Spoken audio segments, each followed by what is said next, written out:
என்னோட பேங்க் அக்கௌண்ட்ல கொஞ்சம் ப்ராப்ளமா இருக்கு. ஸோ உங்க பேங்க் அக்கௌண்ட் டீட்டெயில் தரீங்களா? நான் கொஞ்சம் ஒருத்தர் வந்து உங்களுக்கு அமௌண்ட் போடுவாரு. அத மட்டும் எனக்கு கேஷா எடுத்து தர முடியுமா? அப்படின்னு சொல்லி கேட்கிற மாதிரியான கும்பல் இப்ப நெறைய சுத்திக்கிட்டு இருக்காங்க. அப்படிலாம் யாராவது உங்கள்ட்ட கேட்டா தயவு செய்து அலோ பண்ணாதீங்க. இப்போ உண்மையிலேயே அவருக்கு பேங்க் அக்கவுண்ட்ல ப்ராப்ளம், இல்ல உங்களுக்கு அவருக்கு நல்லா தெரிஞ்சவர் தான், ஏதாவது டெக்னிக்கல் இஷ்யூ அதனால தான் அப்படி கேட்குறாரு அப்படின்னா ஓகே. ஆனா நான் வந்து உங்களுக்கு கமிஷன் தாரேன், நீங்க எனக்கு அந்த அமௌண்ட்டை எடுத்து கொடுங்க, உங்களுக்கு கமிஷன் தாரேன், யாருனே தெரியாத ஒரு ஆளா இருக்காரு, இல்ல அவ்வளோ க்ளோஸ் கிடையாது, அப்படிலாம் இருக்கிறவங்க உங்கள்ட்ட கேட்குறாங்க அப்படின்னா உண்மையிலே ரொம்ப அலர்ட் ஆயிடுங்க. ஏன்னா உங்க அக்கௌண்ட்டுக்கு அமௌண்ட் வரும், நீங்க அதை எடுத்து கொடுத்தீங்கன்னா உங்களுக்கு கமிஷனும் தருவாங்க, உங்களை ஏமாத்தலாம் மாட்டாங்க. ஆனா நீங்க வந்து கைது செய்யப்படலாம். அந்த அமௌண்ட் நீங்க எடுத்து கொடுத்தீங்க இல்லையா, அந்த அமௌண்ட் வேற யாரையோ ஏமாத்துற அமௌண்ட்டை தான் உங்க அக்கௌண்ட்டை கொடுத்து அதுக்கு அனுப்ப சொல்லியிருப்பாங்க. அதை நீங்க கேஷா எடுத்து கொடுக்கும்போது அதுக்கு ஒரு கமிஷன் தருவோம். ஸோ இது சமீப நாட்கள்ல அதிகமா நடந்துகிட்டு இருக்கு. இதை ஏன் இவ்வளவு சீரியஸா சொல்லிட்டு இருக்கேன் அப்படின்னா, சென்னையில நடந்த ஒரு சம்பவம். சென்னையில ஈக்காட்டுத்தங்கல்ல இருக்கக்கூடிய ஒரு பேங்க், பிரைவேட் பேங்க்ல இருக்கக்கூடிய ஒரு மேனேஜர் வந்து வட மாநிலத்தில் இருக்கக்கூடிய ஒரு சைபர் கிரைம் கும்பலுக்கு, அதுவும் குறிப்பா அந்த ட்ரேடிங்ல இன்வெஸ்ட் பண்ணுங்க டபுள் லாபம் கிடைக்கும் இப்பெல்லாம் பேசுவாங்க இல்லையா, அந்த கும்பலுக்கு தலைவனாவே இங்கிருந்து செயல்பட்டு இருந்திருக்காரு ஒரு பேங்க் மேனேஜர். அது மட்டும் இல்லாம எப்படி ஏமாத்தணும், எப்படி பேசி ஏமாத்தணும் அப்படின்றதெல்லாம் ஒரு இன்ஸ்டிடியூட் வச்சு சொல்லி கொடுத்துக்கிட்டு இருந்திருக்காரு இவரு. ஸோ சம்பவம் என்ன, எங்க நடந்துச்சு, எப்படி நடந்துச்சு அப்படின்றத டீட்டெயிலாக சொல்றேன். கவர் ஸ்டோரியை பத்தி உங்களுக்கு தெரியும். கவர் ஸ்டோரி எந்த அப்ளிகேஷனையும் நிறுவனங்களையும் ப்ரமோட் பண்றதில்ல. ஸோ முழுக்க முழுக்க மக்களுக்கான அவேர்னஸ் வீடியோக்களையும் மக்கள் கட்டாயம் தெரிஞ்சுக்கணும், தெரிஞ்சுக்க வேண்டிய செய்தியை மட்டுமே நம்ம பகிர்ந்துகிட்டு இருக்கோம். கவர் ஸ்டோரியோட இந்த பயணம் தொடர மக்களாகிய உங்களோட உதவி தேவைப்படுது. ஸோ ஸ்க்ரீன்ல தெரியிற இந்த கியூஆர் கோடை பயன்படுத்தி நீங்க கவர் ஸ்டோரிக்கு தாராளமாக உதவலாம். டிஸ்கிரிப்ஷன்ல இருக்கக்கூடிய பேமெண்ட் லிங்கையும் பயன்படுத்தி நீங்க உதவலாம். நீங்க உதவக்கூடிய ஒவ்வொரு உதவியுமே, ஒவ்வொரு தொகையுமே கவர் ஸ்டோரிக்கு மிகப்பெரிய உதவியா இருக்கும். இந்த சம்பவம் எங்க ஸ்டார்ட் ஆகுது அப்படின்னா, சென்னை பெருங்குடியை சேர்ந்த கார்த்திக் அப்படின்ற நபர் வந்து ஒரு பிசினஸ் பண்ணிக்கிட்டு இருக்காரு. அவரு சோசியல் மீடியாவை பார்த்துக்கிட்டு இருக்கும்போது ஒரு அட்வர்டைஸ்மெண்ட் வருது. அந்த அட்வர்டைஸ்மெண்ட்ல என்ன சொல்றாங்க அப்படின்னா, நீங்க 50,000 ரூபாய் இன்வெஸ்ட் பண்ணீங்கன்னா 2 நாள்ல நீங்க 25,000 ரூபாய் லாபம் மட்டுமே பார்க்கலாம். நீங்க இன்வெஸ்ட் பண்ண 50,000 ரூபாய் அப்படியே தான் இருக்கும், அது இல்லாம நீங்க 25,000 ரூபாய் லாபம் மட்டுமே பார்க்கலாம் அப்படின்னு ஒரு அட்வர்டைஸ்மெண்ட் வருது. ஸோ ஒரு ட்ரேடிங் கம்பெனி அப்படின்ற மாதிரி வருது. ஸோ அதை நம்பி அதை கிளிக் பண்ணி அதை ஃபாலோ பண்ண ஆரம்பிக்கிறாரு. அந்த அவங்க சொன்ன விளம்பரத்தையும் அவங்க காமிக்கிற அந்த கம்பெனி நேமு, அதில் இன்வெஸ்ட் பண்ணியிருக்காங்க, இவங்க இவ்வளோ எடுத்திருக்காங்க அவ்வளோ எடுத்திருக்காங்கன்னு வரும் இல்லையா, அது எல்லாத்தையுமே இவர் நம்ப ஆரம்பிச்சிருக்காரு. ஸோ அதை நம்பி இவர் என்ன பண்ணியிருக்காரு, 1,43,00,000 ரூபாய் இன்வெஸ்ட் பண்றாரு. ஒரே தவணையில இதை வந்து பே பண்றாரா அப்படின்னு கேட்டா இல்ல. நம்ம இதுக்கு முன்னாடி கவர் ஸ்டோரியில 58 லட்சம் ரூபாய் ஒரு நபர், ஒரு இளைஞர் இழந்தாருன்னு சொல்லிட்டு ஒரு பேட்டி போட்டிருக்கோம் இல்லையா, அந்த வீடியோ பாத்தீங்கன்னா தெரியும். பல்வேறு தவணைகள்ல தான் அவர் பே பண்ணியிருக்காரு. நீங்க இதை கொடுத்தாதான் அந்த அமௌண்ட் கிடைக்கும், உங்களுக்கு எக்ஸ்ட்ரா போனஸ் கிடைச்சிருக்கு, அந்த போனஸ் நீங்க வாங்கணும் அப்படின்னா நீங்க இவ்வளவு பே பண்ணணும், நீங்க டிடிஎஸ் பே பண்ணணும் அப்படின்லாம் சொல்லி ஏமாத்துறாங்க. ஸோ அப்படிதான் இவரையும் பல்வேறு தவணைகள்ல சொல்லி ஒரு மாதிரி அலக்கழிச்சு கிட்டத்தட்ட 1,43,00,000 ரூபாய் வரைக்கும் பே பண்ண வச்சிருக்காங்க. ஸோ இது கண்டினியூ ஆகிட்டே இருந்திருக்கு. மறுபடியும் பணம் கேட்டுக்கிட்டே இருந்திருக்காங்க. இவருக்கான ரெவன்யூன்றது வரவே இல்லை. ஆனா அவருக்கான ஐடியில காமிச்சா கோடிக்கணக்கில் இவர் வந்து சம்பாதிச்ச மாதிரி காமிக்குது. பட் வித்ட்ரால் கொடுக்க முடியல. ஸோ உண்மையிலே இந்த கும்பல் நம்மளை ஏமாத்திக்கிட்டு தான் இருக்கு அப்படின்னு சொல்லிட்டு இவர் என்ன பண்றாரு, கடந்த 16ஆம் தேதி, அதாவது போன மாசம் 16ஆம் தேதி சைபர் கிரைம்ல கம்ப்ளைண்ட் பண்றாரு. 1 கோடிக்கு மேல அமௌண்ட் வந்து ஏமாந்துருக்காரு அப்படின்னு போது ரொம்ப சிவியரா அதை எடுத்து விசாரிக்கிறாங்க. ஸோ அந்த விசாரணையில முதல்ல என்ன பண்றாங்க அப்படின்னா, இந்த பணம் வந்து டிரான்சாக்ஷன் நடந்திருக்கு இல்லையா, அமௌண்ட் வந்து கார்த்திக் வந்து எந்தெந்த அக்கௌண்ட்டுக்கெல்லாம் டிரான்ஸ்ஃபர் பண்ணியிருக்காரு அப்படின்றத ட்ரேஸ் பண்றாங்க. அதுல ஒரு அக்கௌண்ட்டோட டீட்டெயில் கிடைக்குது. என்ன அப்படின்னா, இவர் அனுப்பின அமௌண்ட்ல ஒரு குறிப்பிட்ட தொகை 50 லட்சம் ரூபாய் வந்து பஞ்சாப்ல இருக்கக்கூடிய ஒரு பேங்க் அக்கௌண்ட்டுக்கு போயிருக்கு. சரி ஓகே, பஞ்சாபுக்கு போயிருக்கு, அது என்ன டீட்டெயில்னு விசாரிச்சா அந்த அக்கௌண்ட்டுக்கு போன சில தினங்கள்லயே மறுபடியும் அங்கேருந்து அதே அக்கௌண்ட்ல இருந்து 40 லட்சம் ரூபாய் சென்னையை சேர்ந்த ஒரு நபரோட அக்கௌண்ட்ல கிரெடிட் ஆயிருக்கு. ஸோ 10 லட்சம் ரூபாய் அந்த அக்கௌண்ட்டுக்கு போயிருக்கு, அதான் 50 லட்சம் ரூபாய் அங்க போயிருக்கு, அதுல 40 லட்சம் ரூபாய் மறுபடியும் சென்னையில இருக்கக்கூடிய ஒரு அக்கௌண்ட்டுக்கு வந்திருக்கு. ஸோ 40 லட்சம் ரூபாய் வந்த அக்கௌண்ட் யாருன்னு விசாரிக்கும் போதுதான் சென்னையை சேர்ந்த சூர்யா ஸ்ரீனிவாஸ் அப்படின்ற நபரோட பேர் வருது. அவரை வந்து பிடிச்சி விசாரிக்கிறாங்க. ஸோ அவர்கிட்ட விசாரிக்கும் போது அவர் என்ன சொல்றாரு அப்படின்னா, இதுல எனக்கு எதுவுமே தெரியாது, சென்னை ஈக்காட்டுத்தங்கல்ல இருக்கக்கூடிய ஒரு பிரைவேட் பேங்க் நேம் சொல்லி அந்த பேங்க்ல மேனேஜரா இருக்கக்கூடிய சேசாத்ரி எத்திராஜ் அப்படின்ற நபர் தான் வந்து சில பேருக்கு கால் பண்ணி என் அக்கௌண்ட் நம்பரை கொடுத்து அதுக்கு பணம் அனுப்ப சொல்லுவாரு. ஸோ அவங்க பணம் அனுப்புனதுக்கப்புறம் அதை நான் கேஷாக எடுத்து கொடுப்பேன். கேஷாக எடுத்து கொடுத்ததுக்கப்புறம் கொடுக்குற அமௌண்ட்டில் 18% வந்து எனக்கு கமிஷன் கொடுப்பாரு அப்படின்னு சொல்லி இவர் சொல்லியிருக்கார். உடனே என்ன பண்ணுறாங்க, இவர் மூலமாக இவருலேருந்து சேஷாத்ரியை தேடுறாங்க காவல்துறை. ஸோ சேஷாத்ரியை தேடி கண்டுபிடிச்சி அவரை கூப்பிட்டு விசாரிக்கிறாங்க.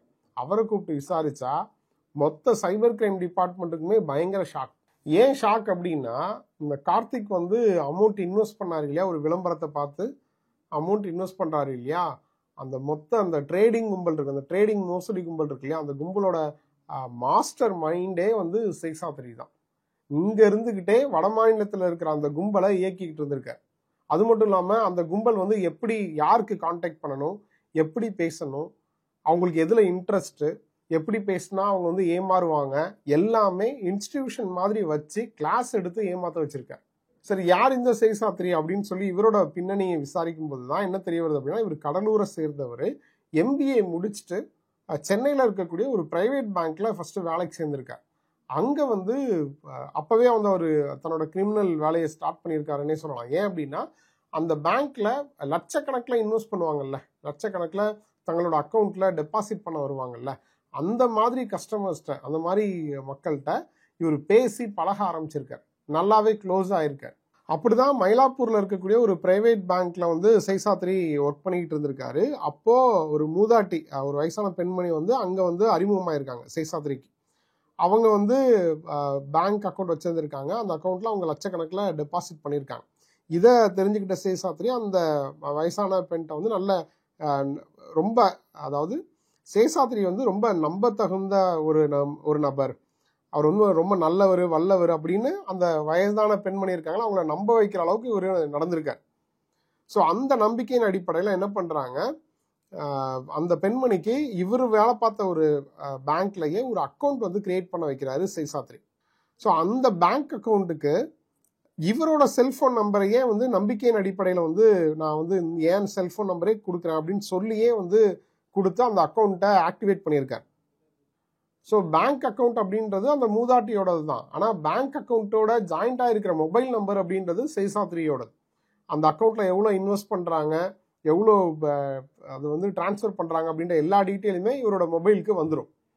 ஸோ இந்த அமௌண்ட்டை இவங்க லட்சக்கணக்கில் டெபாசிட் பண்ணுவாங்க இல்லையா, இந்த அமௌண்ட்டை எடுத்து சேஷாத்ரி என்ன பண்ணுறாரு, பணம் கொடுத்தா இரட்டிப்பு லாபம் தருவாங்க அப்படின்னு சொல்லி ஏதோ ஒரு ட்ரேடிங் கம்பெனியில் இவர் இன்வெஸ்ட் பண்ணுறாரு. அவங்க என்ன பண்ணுறாங்க, சேஷாத்ரியை ஏமாத்திடுறாங்க. ஸோ இதை வந்து என்ன பண்ணுறாங்க, பேங்க்ல கண்டுபிடிக்கிறாங்க. பேங்க்ல இந்த மாதிரி மோசடி செஞ்சால் யார் தான் சிக்காமல் இருப்பா. ஸோ இவர் சேஷாத்ரி பண்ண மோசடி வந்து தெரிய வருது. ஸோ அந்த பேங்க் நிர்வாகம் வந்து சேஷாத்ரியை வேலையிலேருந்து வந்து டிஸ்மிஸ் பண்ணுறாங்க.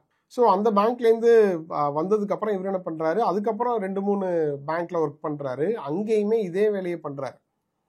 லட்சக்கணக்கில் இன்வெஸ்ட் பண்ணுறவங்கள டார்கெட் பண்ணி அவங்களோட அமௌண்ட்டை நூதன முறையில் எடுத்து அதை வந்து இந்த மாதிரி இரட்டிப்பு லாபம் தரேன்னு சொல்கிற அந்த கம்பெனியில் இன்வெஸ்ட் பண்ணுறது, இல்லை அவங்களையே நம்ப வச்சு என்ன பண்ணுறது, இந்த மாதிரி இவங்க வந்து இப்போ எக்ஸாம்பிள், நான் வந்து ஒரு பேங்க் மேனேஜராக இருக்கேன் அப்படின்னா அந்த பேங்க்கில் யார் வந்து இன்வெஸ்ட் பண்ணுறா, அதிகமான அமௌண்ட் வந்து டெபாசிட் பண்ணுறா அப்படின்ற விவரம் எனக்கு குறைந்தபட்சம் தெரியும், அவங்களோட டீட்டெயில் தெரியும், ஃபோன் நம்பர் என்னால் எடுக்க முடியும். ஸோ அப்படி என்ன பண்ணுறாரு, இப்படி லட்சக்கணக்கில் டெபாசிட் பண்ணுறவங்களோட கான்டாக்ட் நம்பரை வட மாநிலத்தில் ஒரு கும்பலை கிரியேட் பண்ணி, ஆல்ரெடி அவங்க பண்ணிக்கிட்டு இருந்த கும்பல் தான் இந்த மாதிரி ஏமாத்து வேலைகளை, அந்த கும்பல்கிட்ட இவர் கொடுக்குறார்.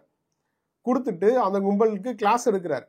இவருக்கு இப்போ கால் பண்ணுங்க, கால் பண்ணி இந்த டீட்டெயிலை சொல்லுங்க, இப்படி சொன்னாதான் அவங்க ஏமாறுவாங்க, அப்படின்னா தான் அவருக்கு இன்ட்ரெஸ்ட் வரும் பேசுறதுக்கு அப்படின்னு சொல்லி கிளாஸ் எடுத்து ஒரு இன்ஸ்டிடியூஷன் அங்கே ஸ்டார்ட் பண்ணி என்னென்ன வேலைகள் பார்த்துருக்காருக்கும் பாருங்க. அங்கே இன்ஸ்டிடியூஷன் ஸ்டார்ட் பண்ணி பல பேரை ஏமாத்திருக்கார். அதில் ஒருத்தர் தான் இப்போ இந்த ஏமாந்த கார்த்திக். ஸோ இந்த கும்பல் எப்படி ஒர்க் பண்ணியிருக்கு அப்படின்னா, அந்த வாடிக்கையாளர்களோட, அந்த பேங்க் வாடிக்கையாளர்களோட கான்டாக்டை சேஷாத்ரி எடுத்து அந்த வட மாநிலத்தில் இருக்கக்கூடிய கும்பல்கிட்ட கொடுத்துட்றாங்க. அதாவது ஆன்லைன் ட்ரேடிங் அந்த மோஸ்ட்லி கும்பல்கிட்ட கொடுத்துட்றாங்க.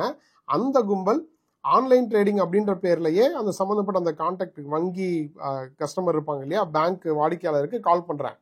கால் பண்ணி ஸ்கெட்சு போடுறாங்க. அதில் வந்து ஓகே இன்ட்ரெஸ்டட் அப்படின்னு சொல்லி இன்வெஸ்ட் பண்ணுவாங்க இல்லையா. ஸோ அவங்கள்ட்ட ட்ரேடிங் எக்ஸ்பர்ட் அப்படின்ற பேரில் பஞ்சாபை சேர்ந்த சில பெண்களை வந்து ஃபோனில் பேச வைக்கிறாங்க. இதுக்கு எல்லாமே தலைமை வந்து தலைவர் சேஷாத்ரி தான். சென்னையில் இருந்துக்கிட்டு இதெல்லாம் சொல்லி கொடுத்து பண்ணுறாரு. ஸோ அந்த பெண்கள் வந்து ஃபோனில் பேசுகிறாங்க. அப்போ தான் என்ன சொல்கிறாங்க, நீங்கள் 50,000 ரூபாய் நீங்கள் இன்வெஸ்ட் பண்ணீங்க அப்படின்னா, இந்த பங்குல முதலீடு பண்ணீங்க அப்படின்னா 2 நாளில் உங்களுக்கு 25,000 ரூபாய் லாபம் கிடைக்கும் அப்படின்னு சொல்கிறாங்க. அதை நம்பி இன்வெஸ்ட் பண்ணுறாங்க இல்லையா, அவங்களுக்கு உண்மையிலேயே வந்து 2 நாளில் 25,000 ரூபாய் கொடுக்குறாங்க. ஏன்னா இவங்களுக்கு தான் தெரியுமே அவங்கள்ட்ட எவ்வளோ கேஷ் இருக்குது. 25,000 ரூபாய் கொடுத்து 25 லட்சத்தை எடுக்கலாம் அப்படின்ற பிளான் தான். ஸோ 25,000 ரூபாய் 2 நாளில் வந்ததுக்கப்புறம் என்ன ஆகும், இவங்களுக்கு வந்து உண்மையிலே சரி ஓகே ஜென்யூன் தான் போல, அமௌண்ட்டை நம்பி போடலாம் அப்படின்னு சொல்லிட்டு மேலும் வந்து பணத்தை போடுவாங்க. ஸோ அப்படிதான் சேஷாத்ரி பல பேரை ஏமாத்திருக்காரு. இன்னும் எவ்வளோ தொகை அப்படின்ற டீட்டெயிலாம் வெளியில் வரல. இப்போ இவங்கள அரெஸ்ட் பண்ணியிருக்காங்க. இதில் சரியான ட்விஸ்ட் என்ன அப்படின்னா, சேஷாத்ரி வந்து அந்த பேங்க்ல இன்வெஸ்ட் பண்ணுறவங்க இருக்காங்க இல்லையா, அவங்க மலையாளமாக இருந்தால், அவங்க கேரளாவாக இருந்தால் மலையாளத்தில் பேசணும் அப்படின்னு மலையாளம் சொல்லி கொடுக்கறது, அதுக்கு சில வார்த்தைகளை சொல்லி கொடுக்கறது, தமிழில் அந்த ஏன்னா பஞ்சாப்லேருந்து அவங்க பேசுகிறாங்க, அங்கே பஞ்சாபில் இருக்கக்கூடிய பெண்கள் வந்து பேசுகிறாங்கன்னு போது தமிழ் வாடிக்கையாளர் இருந்தால் தமிழ் பேசுறதுக்கு சொல்லி கொடுக்கறது. ஸோ எல்லாமே சொல்லி கொடுத்து ட்ரைனிங் கொடுத்து ஏமாற்ற வச்சிருக்காரு. ஸோ இப்போ இவங்க சிக்கியிருக்காங்க. இப்போ விசாரணை நடந்துகிட்டு இருக்கு. ஸோ எவ்வளோ தொகை அப்படின்றது இனிதான் வெளியில் வரும். ஸோ இதில் நிறைய விஷயங்கள் இருக்கு. இதில் சேஷாத்ரி மட்டும் தான் குற்றவாளியான்னு கேட்டால் இல்லை. அவருக்கு உடந்தையா இருந்தா, அதாவது பேங்க் டிரான்சாக்ஷனுக்கு ஹெல்ப் பண்ண அந்த பேங்க் அக்கௌண்ட் வச்சிருந்தாரு இல்லையா, அவருமே குற்றவாளி தான். அவரையுமே கைது பண்ணியிருக்காங்க. ஸோ அதனால தான் நான் ஸ்டார்டிங்லேயே சொன்னேன், உங்களோட பேங்க் அக்கௌண்ட்டை வேற பர்பஸ்க்காக வேற யாராவது யூஸ் பண்றாங்கன்னு சொன்னா அலர்ட் ஆயிக்கோங்க. அதுக்குமே தண்டனைகள் இருக்கு. ஸோ இது ரிலேட்டடாக நம்ம சைபர் கிரைம் அட்வொகேட் கார்த்திகேயன்ட்டுமே விளக்கம் கேட்டிருந்தோம். ஒரு அக்கௌண்ட் ஓப்பன் பண்ணிங்கன்னா அது உங்களோட அக்கௌண்ட், நீங்கள் ரெண்ட்டுக்கு இன்னொருத்தருக்கெல்லாம் கொடுக்கக்கூடாது. ஓகேங்களா, என்ன பர்பஸ், நீங்கள் கேஒய்சி கொடுத்து நீங்கள் வாங்கியிருக்கீங்கன்னா அந்த கேஒய்சி யாருதோ அவங்க மட்டும் தான் அந்த அக்கௌண்ட்டை யூஸ் பண்ணணும். இன்ஃபேக்ட் ஹஸ்பண்டோட அக்கௌண்ட்டை ஒய்ஃப் யூஸ் பண்ணாலே தப்பு தான். ஓகேங்களா, உங்களுக்கு கொடுத்துருக்க அந்த டெபிட் கார்டு உட்பட உங்களை தவிர வேறு யாராவது உங்கள் க்ளோஸ் ரிலேட்டிவ் பிளட் ரிலேட்டிவ்னா கூட அதெல்லாம் சட்டப்படி செல்லுபடி ஆகாது. உங்களுக்கு கொடுத்தது நீங்கள் மட்டும் தான் யூஸ் பண்ணணும். நான் தெரியாமல் கொடுத்துட்டேன் அப்படின்றதெல்லாம் இக்னோரன்ஸ் எல்லாம் இங்கே பர்மிஷன் கிடையாது. நீங்கள் வந்து அக்கௌண்ட் ஓப்பன் பண்ணும்போது ஒரு ஃபார்ம் சைன் பண்ணுவீங்க. அதை படிச்சிங்கன்னா அதில் தெளிவாக போட்டிருப்பாங்க, இந்த அக்கௌண்ட்டோட கிரெடென்ஷியல்ஸ் உட்பட நான் யாருக்கும் ஷேர் பண்ண மாட்டேன், இந்த அக்கௌண்ட் யூஸ் பண்ணுறதை நான் மட்டும் தான் யூஸ் பண்ணுவேன் அப்படின்றதெல்லாம் தெளிவாக போட்டிருப்பீங்க நீங்கள். ஓகேங்களா, ஸோ லீகலாக பார்த்தீங்க அப்படின்னா எல்லாமே நீங்கள் தான் பண்ணியிருக்கீங்கன்னு அர்த்தம். இன்னொருத்தர் பண்ணாருன்றதுக்கு எந்த எவிடன்ஸுமே கிடையாது. புரியுதுங்களா, ஆஸ் பர் ரெக்கார்டு வந்து நீங்கள் தான் எல்லாமே பண்ணியிருக்காங்க, எவிடன்ஸ் எல்லாமே உங்கள் பேரில் தான் இருக்குன்னும் போது you are considered to be an accused. எனக்கு தெரியாதுங்க, நான் சும்மா தான் கொடுத்தேன், இல்லை நீங்கள் ரெண்ட் கொடுத்து ஏதோ ஒன்று இருக்கட்டும். ஓகேங்களா, பட் அதுக்குள்ளே என்ன டிரான்சாக்ஷன் படுத்தாலும் யூ ஆர் லைபிள். ஸோ அதில் நீங்கள் கம்ப்ளைண்ட் கொடுத்து நான் இன்னொருத்தருக்கு தெரியாமல் கொடுத்தேங்க, அவர் மிஸ்யூஸ் பண்ணிட்டாரு அப்படின்னா நீங்கள் யூஸ் பண்ண கொடுக்குறதே தப்பு தான். அவர் யூஸ் பண்ணாலும் சரி மிஸ்யூஸ் பண்ணாலும் சரி நீங்கள் தான் லைபிள். தட்ஸ் வாட், லைக் நம்ம தெரியாமல் கூட யாருக்குமே அக்கௌண்ட் டீட்டெயிலாக கொடுத்துடக்கூடாது.